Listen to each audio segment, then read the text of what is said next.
kalau saya dengar bahwa persiapannya 5 bulan. Tapi kenapa seolah-olah seperti jadi kayak terburu-buru? Kalau memang keluargamu ingin dia datang, kenapa tidak disampaikan? Mungkin kurang baik juga Kak respon dari sananya. Udah berkali-kali. Intinya kalau Yesi sih Kak, dengan si cowok Yesi ini sudah berulang kali, hayu kita yang mempersatukan kedua keluarga kita. Karena yang namanya menikah itu kan bukan cuma kita berdua ya Kak, tapi mempersatukan keluarga juga.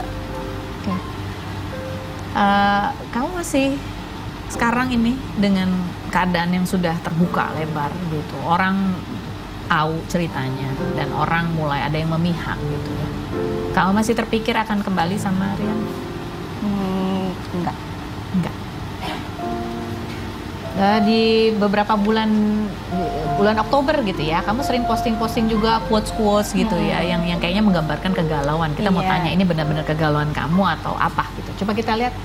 Nih, aku berpendidikan tinggi untuk kedua orang tua dan adikku. Bonusnya pasanganku mendapatkan istri yang cerdas dan mandiri, serta kelak anak-anakku melihat ibunya sebagai contoh untuk menggapai impian.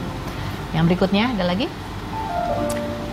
Menjelang pernikahan akan banyak rintangan datang dari 40 setan di sekelilingmu dan terbagi 10 padamu, 10 pada calonmu, 10 pada orang tua, dan 10 pada calon mertuamu. Mereka akan berlomba menghancurkan rencana ibadahmu gitu. Ini di bulan Oktober begitu ya, 2 bulan, 3 bulan sebelum. Apa yang terjadi? Ini karena konflik keluarga itu. Dan itu sering dibicarakan juga sama dianya bahwa aduh, takut ya menjelang pernikahan itu, awas loh banyak godaannya, takutnya kita sama-sama nggak kuat atau seperti apa ya Kak, namanya kita nggak tahu cobaan di dalam hubungan. Ada godaan apa lagi? Selebihnya sih ini ke masalah keluarga aja sih Kak. Ada hal yang menyakitkan buat kamu? Ada. Kamu merasa apa? Mungkin Yesi nggak bisa ungkap di sini ya Kak ya. Intinya ada sesuatu yang akhirnya membuat Yesi kayaknya nggak bisa terus. Kapan sebenarnya kamu merasa yakin kamu kayaknya nggak bisa terus? Sebulan sebelum kita mengadakan pernikahan itu Yesi udah bimbang, udah kayak terombang-ambing aja. Terombang-ambing.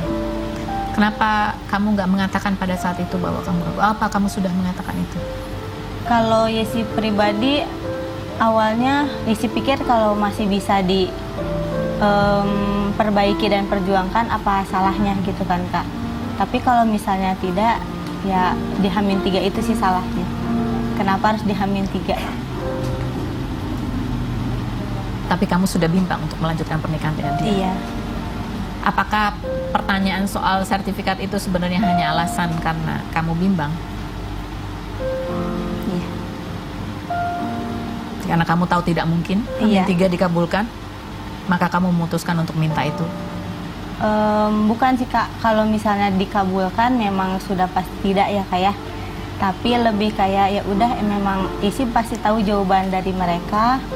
Jadi ya udah, kayaknya kita emang sudah tidak bisa sejalan. Tapi kamu tetap sedih ketika tahu pada hari pernikahan kamu ada orang lain. Kamu pikir ada orang lain. Iya, karena memang sudah tidak ada kontak juga ya Kak ya. Jadinya begitu dengar dia udah ada yang lain, oh ya udah, apakah secepat itu?